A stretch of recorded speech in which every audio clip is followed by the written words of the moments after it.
Assembly ఎన్నికల్లో shock తప్పలేదు. Parliament ఎలక్షన్ల టైంకి పుంజుకోవాలి. గత ట్రెండ్ను ఈసారి కంటిన్యూ చేయాలంటే ఎలా ముందుకెళ్లాలి? దీనిపై కసరత్తు చేస్తోంది తెలంగాణ బీజేపీ. ప్రణాళికలు సిద్ధం చేస్తున్నట్లు చెబుతున్నారు. మార్చిలో పార్లమెంటు ఎన్నికలు వస్తాయని భావిస్తున్న కమలనాథులు 90 రోజుల యాక్షన్ ప్లాన్ రెడీ చేశారు. తెలంగాణలో 10 ఎంపీ సీట్లు గెలవటమే లక్ష్యంగా ముందుకెళ్తున్నారు. ఇందుకు పార్టీ అగ్రనేత కేంద్ర హోంమంత్రి అమిత్ షా రంగంలోకి దిగుతారని రాష్ట్ర నేతలు చెబుతున్నారు.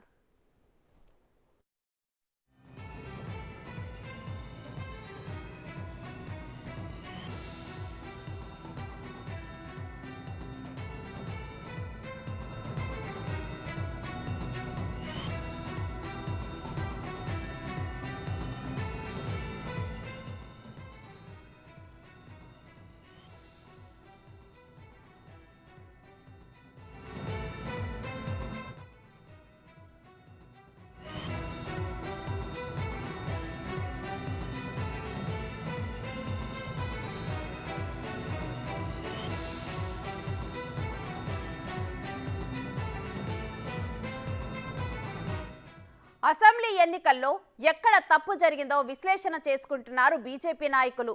ఈ నేపథ్యంలో పార్లమెంటు ఎన్నికలకు తెలంగాణ ఇన్ఛార్జిగా అమిత్ షా వ్యవహరించనున్నారు. కాసేపట్లో ఆయన రాష్ట్రానికి రానున్నారు. పార్టీ విస్తృత స్థాయి సమావేశంలో పాల్గొని నాయకులకు దిశానిర్దేశం చేయనున్నారు. వికసిత్ భారత్ నినాదంతో బీజేపీ పార్లమెంటు ఎన్నికలకు వెళ్లనుంది.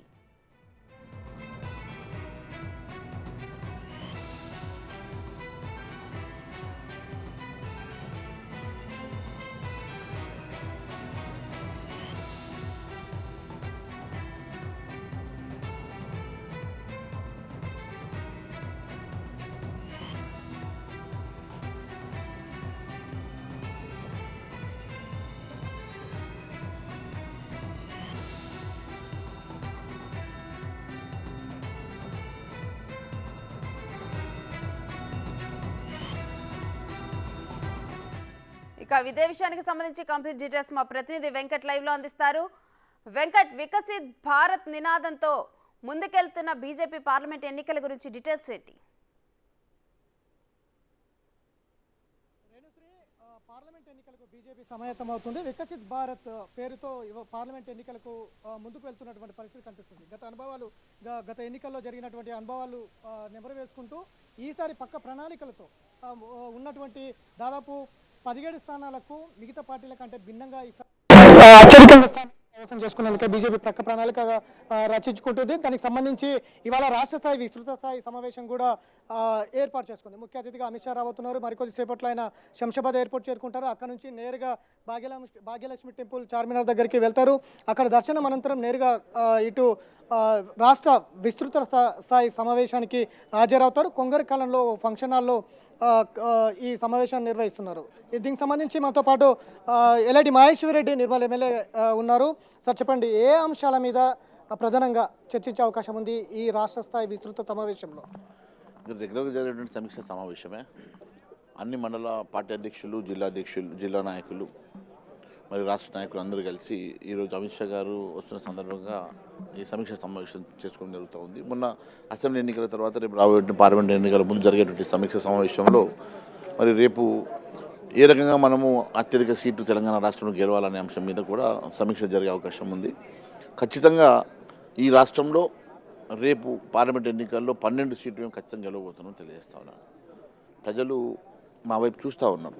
ఎందుకంటే ఈరోజు హ్యాట్రిక్ ముఖ్యమంత్రిగా రికార్డు ఉన్నటువంటి మా ప్రధానమంత్రి గారు హ్యాట్రిక్ ప్రధానమంత్రిగా కూడా కాబోతున్నారు. అది యావత్ భారతదేశ ప్రజలందరూ కూడా వారికి ఆల్టర్నేటివ్గా లేరు, వారు తప్ప ఈ దేశాన్ని ముందుకు నడపలేరు అని పూర్తి నిర్ణయంతో నిశ్చయంతో ఉన్నారు. కాబట్టి తెలంగాణ ప్రాంతంలో కూడా మీరు చూసినట్లయితే గత ఎన్నికల్లో కూడా 4 సీట్లు గెలిపించుకొని మరి ఈరోజు పటిష్టంగా అయినటువంటి భారతీయ జనతా పార్టీ ఖచ్చితంగా 12 సీట్లు గెలవబోతుంది తెలియజేస్తున్నాను. అమిత్ షా రాబోతున్నారు. కొత్తగా ఎన్నికైనటువంటి ఎమ్మెల్యేలతో కూడా సమావేశం కాబోతున్నారు అని తెలుస్తూ ఉంది. ఏం చర్చించే అవకాశం కనిపిస్తుంది? జనరల్గా మొన్న ఎన్నికల తర్వాత మా ఎమ్మెల్యేస్ని కలవలేదు కాబట్టి బహుశా మమ్మల్ని కలవాలనుకుంటున్నారు. ఇది ఇంటర్నల్గా పార్టీ వ్యవహారాల అంశమే అని అనుకుంటున్నాను. బీజేపీ ఎల్పీ నేతను ఎన్నుకునే అవకాశం ఇవాళ ఏమైనా ఉంటుందా? అలాంటి సూచనలు మాకైతే ఇంకా రాలేదు. మరి ఏదున్నా కూడా అది పార్టీ నిర్ణయం, పార్టీ అధిష్టానం ఏ నిర్ణయం తీసుకున్నా ఆ నిర్ణయానికి అందరం కట్టుబడి ఉంటాం. ఓకే, ప్రధానంగా చెప్పండి. శ్వేతపత్రం ఒకవైపు బీఆర్ఎస్ కేటీఆర్ శ్వేతపత్రం విడుదల చేశారు. తెలంగాణ ప్రజల చెమట చుక్కలతో తెలంగాణ అభివృద్ధిని చేసినామని ఒకవైపు శ్వేతపత్రం రిలీజ్ చేస్తుంది, మరోవైపు అసెంబ్లీలో శ్వేతపత్రం రిలీజ్ చేస్తున్నటువంటి పరిస్థితులు ఉన్నాయి. పార్టీ ఏం చెప్తారు? చూడండి, వాస్తవంగా శ్వేతపత్రంలో చాలా వాస్తవాలు ఉన్నాయి. ఈ రాష్ట్రాన్ని గత ప్రభుత్వం ఏ రకంగా ధ్వంసం చేసింది, ఏ రకంగా డిమాలిష్ చేసిందో అనేది చాలా స్పష్టంగా ఉన్నాయి.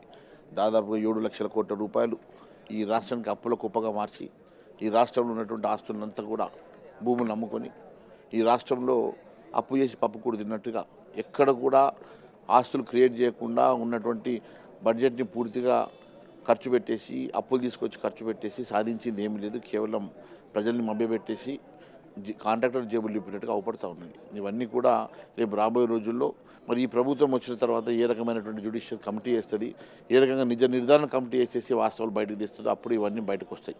కానీ ఒకటి మాత్రం వాస్తవం ఏంటంటే ఈ రాష్ట్రం పూర్తిగా అప్పుల కుప్పగా మారింది, ఈ రాష్ట్రం పూర్తిగా ధ్వంసమైందన్న సంగతి వాస్తవం. ఈరోజు ఎన్ని రకాలుగా చెప్పినా, నిన్న కేటీఆర్ గారు నేను 50,000 కోట్ల ఆస్తులు 50 లక్షల కోట్ల ఆస్తులు తయారు చేసినాం అన్నాడు. ఇంత అబద్ధం, పచ్చి అబద్ధాలు మాట్లాడితే ఎట్లండి? మరి అసెంబ్లీలో ఎందుకు మాట్లాడకపోయా? మేము దానికి కౌంటర్ ఇద్దాంగా. ఈరోజు వాళ్ళు చేసిన ఆస్తులు ఏం లేవు, చేసిన అప్పుడైతే కుప్పలు కనబడతా ఉన్నాయి. ఈ రాష్ట్రాన్ని పూర్తిగా ధ్వంసం చేసి ఇంకా 10 ఏళ్ళైనా కోలుకోలేని పరిస్థితికి తీసుకొచ్చిండ్రు.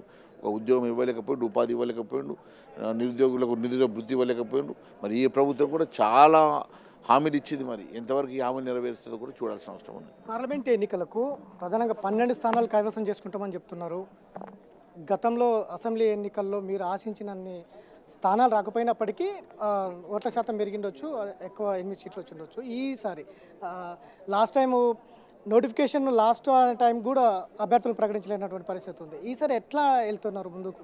చూడండి, కాంగ్రెస్ పార్టీ, టీఆర్ఎస్ పార్టీలు ఇద్దరు కూడా తప్పుడు హామీలతోటి ప్రజల్ని మభ్యపెట్టే ప్రయత్నం చేశారు. ఇష్టానుసారంగా అమలుకు నోచుకోలేనటువంటి హామీలు, ఈ రకంగా ప్రజల్ని మభ్యపెట్టే ప్రయత్నం రెండు పార్టీలు చేసినాయి. కాబట్టి ప్రజలు మరి వారు నమ్ముంటారు. కానీ ఎప్పుడు భారతీయ జనతా పార్టీ ఇలాంటి తప్పుడు అమలుకు నోచుకోలేనటువంటి హామీలు చేయదు. కాబట్టి తెలంగాణ రాష్ట్రంలో రేపు పునర్నిర్మాణం జరగాలంటే కేవలం భారతీయ జనతా పార్టీ వల్లనే, డబుల్ ఇంజన్ సర్కార్ వల్లనే జరుగుతుందని ప్రజలు విశ్వసిస్తారు. అతి త్వరలో వారు పూర్తిగా అర్థం చేసుకొని మా వెంట నడుస్తారు. ఖచ్చితంగా రేపు రాబోయేటువంటి తెలంగాణ ప్రభుత్వం భారతీయ జనతా పార్టీ ప్రభుత్వం. సో ఇది మొత్తం మీద వచ్చే ఎన్నికలకు బీఆర్ఎస్ పార్టీని పూర్తిగా లేకుండా చేయడమే బీజేపీ లక్ష్యము. ఎందుకంటే జాతీయ పార్టీ కాంగ్రెస్ పార్టీతో ఢీకోవడం చాలా ఈజీగా ఉంటుంది. కాబట్టి ఆ ప్రణాళికబద్ధంగా ముందుకు వెళ్తాము. ఈ 10 ఏళ్ల కాలంలో మాత్రం తెలంగాణ మొత్తం విధ్వంసం జరిగింది. ఆ విధ్వంసం శ్వేతపత్రం అధికార పార్టీ ఏదైతే శ్వేతపత్రం విడుదల చేసిందో అందులో 100% వాస్తవాలు ఉన్నాయి.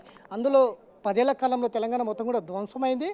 ఇక ఇప్పుడు ప్రజలు వచ్చే ఎన్నికల్లో భారతీయ జనతా పార్టీ వైపు ఉంటారు. కేంద్రంలో బీజేపీ అధికారంలో ఉండాలి, నరేంద్ర మోడీ అధికారంలో ఉండాలని ప్రజలు విశ్వసిస్తున్నారు. ఆ వైపుకు 17 స్థానాలు ఉంటాయి తెలంగాణ రాష్ట్రంలో. 12 స్థానాలు కైవసం చేసుకుంటామనేది అయితే ధీమా వ్యక్తం చేస్తున్నారు. మరికొద్దిసేపట్లో అమిత్ షా ఇక్కడికి కొంగరకల్లంలోకి రాబోతున్నారు. రాష్ట్ర విస్తృత స్థాయి సమావేశంలో దాదాపు 1200 నుంచి 2000 మంది వరకు మొత్తం రాష్ట్రం నుంచి నలుమూలల నుంచి కూడా మండల స్థాయి నుంచి నేతలు రాబోతున్నారు. వాళ్ళకు వచ్చే పార్లమెంట్ ఎన్నికలు కావచ్చు, రామ మందిరం అంశం కావచ్చు, మిగతా అంశాల మీద దిశానిర్దేశం చేసే అవకాశం అయితే స్పష్టంగా కనిపిస్తుంది. Renusri, thank you Venkat.